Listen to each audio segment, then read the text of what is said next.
എല്ലാവർക്കും നമസ്കാരം. ഷാജഹാൻ മാനങ്കേരി വ്ളോഗ്സിലേക്ക് എല്ലാവർക്കും സ്വാഗതം.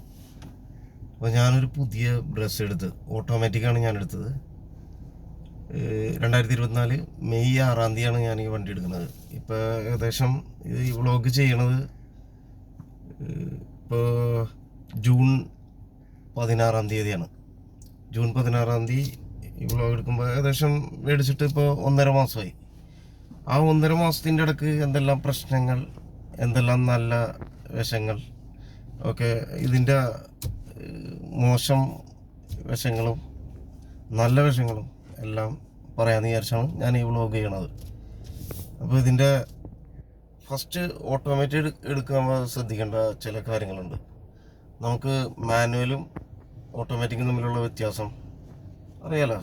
ഗിയർ മാനുവലാകുമ്പോൾ നമ്മ ഗിയർ ഇട്ട് കൊടുക്കണം.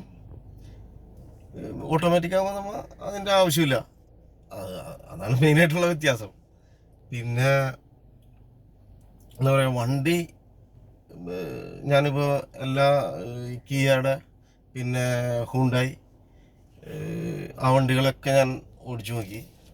അപ്പോൾ എനിക്ക് ഇഷ്ടപ്പെട്ടത്, ഓടിച്ചിട്ട് എനിക്ക് ഇഷ്ടപ്പെട്ടത് ബ്രസയാണ്. അപ്പോൾ അതുകൊണ്ടാണ് അപ്പോൾ തന്നെ ഞാൻ സായി എന്നാണ് വണ്ടി എടുക്കുന്നത്. സായി സർവീസ് എടപ്പള്ളി എന്നാണ് ഞാൻ വണ്ടി എടുത്തത്. വണ്ടി എടുത്ത് ഞങ്ങൾ ഫസ്റ്റ് അവരോട് ചോദിച്ച്, ഇത് ഇപ്പോൾ ഹില്ലൊക്കെ കയറി പോകുന്നതുകൊണ്ട് കുഴപ്പമുണ്ടോ എന്ന് ചോദിച്ച്. വണ്ടി ഫസ്റ്റ് തന്നെ എടുത്ത് ഫസ്റ്റ് മന്ത് സാധാരണ വണ്ടി, ഒരു പുതിയ വണ്ടി എടുക്കുമ്പോൾ പയ്യനെ ഓടിക്കണം, ഇത്ര കിലോമീറ്റർ സ്പീഡിലേ പോകാൻ പാടുള്ളൂ എന്നൊക്കെ ഉണ്ടല്ലോ. പക്ഷേ ഇത് അവർ പറഞ്ഞ്, നിങ്ങൾ 100 കിലോമീറ്റർ സ്പീഡിൽ ഓടിച്ചോ, കുഴപ്പമില്ല എന്ന് പറഞ്ഞ്. ആദ്യത്തെ ഒരു 100 കിലോമീറ്റർ വരെ, അത് കഴിഞ്ഞ് പിന്നെ സാധാരണ ഇതിൽ ഓടിച്ചോളാൻ പറഞ്ഞ്. അങ്ങനെ ഞങ്ങൾ കൊടൈക്കനാലിൽ പോയി. ഹില്ലൊക്കെ കയറി കഴിഞ്ഞപ്പോൾ യാതൊരു കുഴപ്പമുണ്ടായില്ല. പോയി ഹില്ലൊക്കെ കയറി ഇറങ്ങി വരുന്ന വഴിക്ക് നമ്മൾ ബ്രേക്ക് അപ്ലൈ ചെയ്യേണ്ടി വരുമല്ലോ. ബ്രേക്ക് ഇങ്ങനെ ചവിട്ടേണ്ടി വരും. അങ്ങനെ ബ്രേക്ക് ചവിട്ടി കഴിഞ്ഞപ്പോൾ, ബ്രേക്ക് ചവിട്ടി എടുത്തപ്പോൾ വണ്ടി എന്താ പറയുക, മൂവ് ആവില്ല. ഇങ്ങനെ ഒരു പിടിച്ച് ഇങ്ങനെ നിൽക്കണ മാതിരി, ഇങ്ങനെ ഇറങ്ങിയൊക്കെ നമ്മൾ ഇങ്ങനെ വരുമല്ലോ, ഇറങ്ങിയാണ് വരുമ്പോൾ. അപ്പോൾ ഞാൻ ഇതെന്താണ് ഇതിൻ്റെ കാരണം എന്നറിയാൻ, ഇത് പെട്ടെന്ന് നമ്മുടെ ബാക്കിലൊക്കെ വേറെ വണ്ടികളുണ്ട്. അപ്പോൾ പെട്ടെന്ന് വണ്ടി നിന്ന് പോകുമ്പോൾ നമ്മുടെ ബാക്കിലുള്ള വണ്ടികൾ ഇടിക്കാനും ഒക്കെ സാധ്യതയുണ്ട്. അപ്പം ഞങ്ങൾ ഫാമിലി ഉണ്ട്, എല്ലാവരും പിന്നെ ഫാമിലിയൊക്കെ ഉള്ളതുകൊണ്ട് ആകെ ടെൻഷനായി. രാത്രി ഒരു 9 മണിയൊക്കെ ആയി. ആ സമയത്താണ് ഇത് തുടങ്ങി. പിന്നെ ഞങ്ങൾ വിചാരിച്ച്, ഇനി എവിടെയെങ്കിലും നിന്ന് പോയി കഴിഞ്ഞ് കഴിഞ്ഞാൽ നമ്മൾ പെട്ടത് തന്നെയാണല്ലോ. അപ്പം ഞാൻ വിചാരിച്ച്, ഇത്രയും രൂപ കൊടുത്ത് വണ്ടി എടുത്തിട്ട് ഇങ്ങനെ പെട്ടുപോയാ എന്ന് ഞാൻ വിചാരിച്ച്. പിന്നെ ഇങ്ങനെ ഇടയ്ക്കിടയ്ക്ക് നിൽക്കാൻ തുടങ്ങി. എന്താണ് കംപ്ലൈൻ്റ് എന്ന് എനിക്ക് മനസ്സിലായില്ല. അങ്ങനെ വണ്ടി ഇവിടെ കൊണ്ടുവന്ന്, അത് കഴിഞ്ഞ് ഞാൻ സർവീസ് സെൻറ്ററിലേക്ക് വിളിച്ച്, അവർ എന്നോട് പറഞ്ഞ് വണ്ടി കൊണ്ടുവരാൻ പറഞ്ഞപ്പോഴത്തേക്കും ഞാൻ ചിന്തിച്ച്, എന്താ പറഞ്ഞു കഴിഞ്ഞാൽ 1000 കിലോമീറ്ററിൽ ഫസ്റ്റ് സർവീസാണല്ലോ. ഫസ്റ്റ് സർവീസ് ചെയ്യാനായിട്ട് എന്തായാലും പോകണം. അപ്പോൾ ഞാൻ വിചാരിച്ച് ഫസ്റ്റ് സർവീസിന് വണ്ടി കൊണ്ടുപോവാം, എന്നിട്ട് ആ കംപ്ലൈൻറ്റ് ശരിയാക്കാമെന്ന് വിചാരിച്ച് കുറച്ച് കിലോമീറ്റർ കൂടി ഞാൻ ഓടിച്ച്. അത് കഴിഞ്ഞ് കറക്റ്റ് 1000 കിലോമീറ്റർ ആയപ്പോൾ ഞാൻ സായി സർവീസിലേക്ക് കൊണ്ടുചെന്ന് അവർ എന്നോട് ചോദിച്ചു, എന്താ കംപ്ലൈൻറ്റ് എന്ന് ചോദിച്ചപ്പോൾ ഞാൻ അവരോട് പറഞ്ഞു, ഇങ്ങനെ ഓട്ടത്തിൽ ഇങ്ങനെ ഇതായി പോകുന്നു. അപ്പോൾ അവർ പറഞ്ഞ്, നോക്കട്ടെ എന്താണെന്ന്, കംപ്ലൈൻറ്റ് എന്താണെന്ന് സ്കാൻ ചെയ്ത് കണ്ടുപിടിക്കാമെന്നൊക്കെ പറഞ്ഞു. അങ്ങനെ ഒരു സ്കാനൊക്കെ ചെയ്ത് നോക്കി കഴിഞ്ഞപ്പോൾ കംപ്ലൈൻ്റ് ഒന്നും കാണുന്നില്ല, വാർണിംഗ് ലൈറ്റ് ഒന്നും കത്തുന്നില്ല. അപ്പോൾ നമുക്കും ആകെ ടെൻഷനായി. കാരണം ഇത് എന്താണ് കംപ്ലൈൻ്റ് എന്നറിയാതെ ഇങ്ങനെ വഴിയിൽ നിന്ന് പോയി കഴിഞ്ഞിട്ടുണ്ടെങ്കിൽ പെട്ടെന്ന് നമ്മൾ ഹൈവേയിൽ കൂടെ 100 കിലോമീറ്റർ സ്പീഡിലൊക്കെ വന്നു കഴിയുമ്പോൾ പെട്ടെന്ന് ഇതുപോലെ ബ്രേക്ക് ചവിട്ടി കഴിഞ്ഞ് നമ്മൾ വണ്ടി ഇങ്ങനെ എടുക്കുമ്പോൾ വണ്ടി മൂവ് ആവില്ല, ഇങ്ങനെ കുതിച്ച് ഇതാവും. അങ്ങനെ ആകെ പ്രശ്നമായി കഴിഞ്ഞപ്പോൾ അതൊക്കെ ഞാൻ അവരോട് പറഞ്ഞ്. അപ്പോൾ അവർ പറഞ്ഞ്, കംപ്ലീറ്റ് ഡീറ്റെയിൽ ആയിട്ട് ചെക്ക് ചെയ്യട്ടെ എന്ന് പറഞ്ഞ് ഞാനും വണ്ടിയിലിരുന്ന് അവിടുത്തെ ഒരാൾ വന്ന് ഇത് കംപ്ലീറ്റ് വണ്ടി ഞങ്ങൾ ഓടിച്ചു നോക്കി. എറണാകുളം സിറ്റിയിൽ ഇങ്ങനെ ഓടിച്ചു നോക്കി, ബ്രേക്ക് എടുത്ത് നോക്കി, പെട്ടെന്ന് ആ കംപ്ലൈൻറ്റ് കാണാനില്ല. അപ്പോൾ അവർ പറഞ്ഞു അത് ശരിയാക്കി തരാമെന്ന് പറഞ്ഞ് അവർ ഓക്കെ. അവർ പറഞ്ഞ് ഇത് ബ്രേക്കിൻ്റെ ആവാനൊരു സാധ്യത ഉണ്ടെന്ന് പറഞ്ഞ് അങ്ങനെ ബ്രേക്ക് അവർ കംപ്ലീറ്റ് അഴിച്ച് അത് രണ്ടാമത് സെറ്റ് ചെയ്ത് എനിക്ക് തന്ന്. വീണ്ടും ഞാൻ മൈസൂർ പോയി തിരിച്ചു വരുന്ന വഴിക്ക് ഇതുപോലെ തന്നെ ചുരം ഇറങ്ങി വന്നു കഴിഞ്ഞപ്പോൾ ഇതുപോലെ തന്നെ സെയിം കംപ്ലൈൻറ്റ് ഇതുപോലെ തന്നെ വന്ന്. അപ്പോൾ വീണ്ടും അയ്യോ ഇത് പണിയായല്ല, ഇത് നമുക്ക് പണി കിട്ടിയ എന്ന് വിചാരിച്ച് അങ്ങനെ ഞാൻ വീണ്ടും കൊണ്ടുചെന്ന്. അപ്പോൾ അവർ ചെന്ന് കഴിഞ്ഞ് അവർ വീണ്ടും എനിക്കിതുപോലെ ഇങ്ങനെ എന്താണ് കംപ്ലൈൻ്റ് എന്ന് കാണാതെ അവർക്കൊന്നും ചെയ്യാൻ പറ്റില്ല എന്ന് പറഞ്ഞ് ഞാൻ തിരിച്ചു കൊണ്ടുവന്ന് ഒന്നുകൂടി ഒന്ന് ചെക്ക് ചെയ്ത് നോക്കി കഴിഞ്ഞപ്പോൾ വീണ്ടും അതേപോലെ തന്നെ വന്നു. അങ്ങനെ ഞാൻ തിരിച്ചു കൊണ്ടുചെന്ന് ബ്രേക്ക് രണ്ടാമത് അത് സെറ്റ് ചെയ്ത് തന്ന്. അങ്ങനെ എനിക്ക് തോന്നി ഇതെന്താണ് ഇങ്ങനെ കംപ്ലൈൻറ്റ് വരാനുള്ള സാധ്യത എന്ന് ഞാൻ എൻ്റേതായിട്ടുള്ളൊരു ചെക്കിങ് നടത്തി.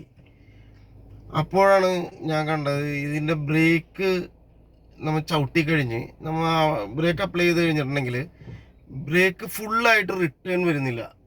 ചെറുതായിട്ട് ഇങ്ങനെ ഒരു ചെറുതായിട്ടൊരു പിടുത്തം ഇങ്ങനെ വരുന്നുണ്ട്.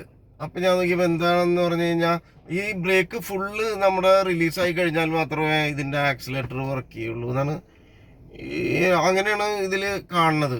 അപ്പോൾ സ്വല്പം ബ്രേക്ക് റിലീസാവാത്തതുകൊണ്ട് ആണ് ആ വണ്ടി മൂവ് ചെയ്യാത്തത്. അങ്ങനെ കംപ്ലൈൻറ്റ് എനിക്ക് പിടികിട്ടി. ഞാനപ്പോൾ അവരോട് പറഞ്ഞ് അവർ അത് കൊണ്ടുചെന്ന് അവർ ക്ലിയർ ചെയ്ത് തന്ന്.